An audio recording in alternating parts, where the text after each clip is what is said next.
আসসালামু আলাইকুম প্রিয় দর্শক। দূরের এবং কাছের দেশ বা দেশের বাহিরে যে যেখান থেকে আমার ভিডিওটি দেখছেন, আপনাদের সবাইকে আজকের নতুন রেসিপিটি দেখার আমন্ত্রণ জানাচ্ছি। আমি রেশমা বগুড়া থেকে বলছি। তৈরি করে দেখাচ্ছি ডাবের ক্যারামেল পুডিং।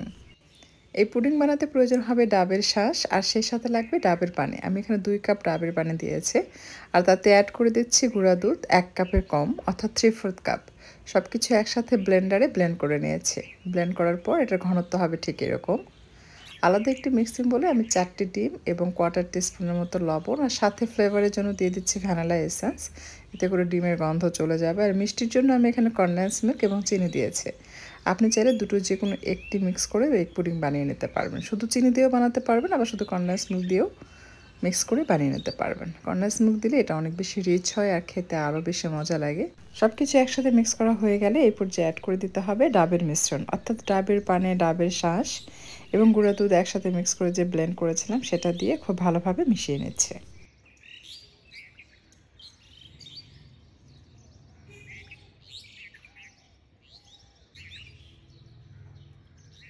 চিনির ক্যারামেল তৈরি করার জন্য হাই ফ্লেমে চিনি প্যানে দিয়ে বসিয়ে রাখতে হবে। বেশ কিছুক্ষণ রাখার পর যখন চিনি গলতে শুরু করবে, সেই পর্যায়ে স্প্যাচুলা দিয়ে নেড়েচেড়ে এটাকে মিক্স করে নিতে হবে। খুব ভালোভাবে চিনি গলে যাওয়া মাত্র এবং যখন দেখবেন যে হালকা একটু ক্যারামেলের কালার চলে এসছে, সেই পর্যায়ে চুলা বন্ধ করে দিয়ে ক্যারামেল লিকুইড হয়ে গেলে যে পাত্রে আপনি পুডিং বেক করবেন সেই পাত্রে ক্যারামেল ঢেলে নিতে হবে।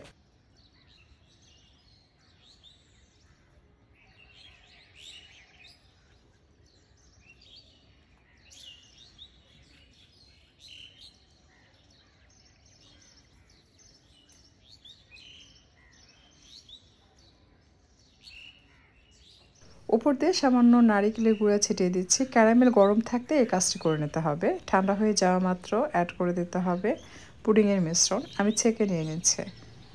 ক্যারামেল সেট করার পর বেশিক্ষণ রেখে দিবেন না, তাহলে যেটা হয় ক্যারামেল ঠান্ডা হয়ে যাওয়ার পর বেশ কিছুক্ষণ পর দেখবেন ক্র্যাক চলে আসে, মানে ফেটে যায় ক্যারামেলগুলো।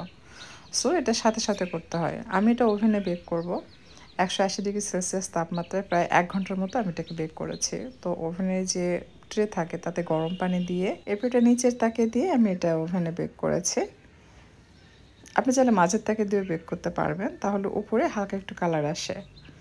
আমি ওভেন থেকে বের করে এটাকে ফ্রিজে রেখে ঠান্ডা করে তারপর মোল্ড আউট করে আপনাদেরকে কেটে দেখাচ্ছি। গরম গরম মোল্ড আউট করতে যাবে না, তাহলে কিন্তু পুডিং ভেঙে যাবে। আজকের নতুন রেসিপি আপনাদের কাছে কেমন লেগেছে কমেন্ট করে জানাবেন। আর যদি রেসিপি ভালো লাগে শেয়ার করে রাখবেন। বাসায় ট্রাই করলে অবশ্যই লিখে জানাবেন আপনাদের কাছে কেমন লেগেছে। আজকের কথা বাড়াচ্ছি না, আপনাদের সকলের সুস্বাস্থ্য কামনা করে বিদায় নিচ্ছি। সবাই ভালো থাকবেন। আল্লাহ হাফেজ।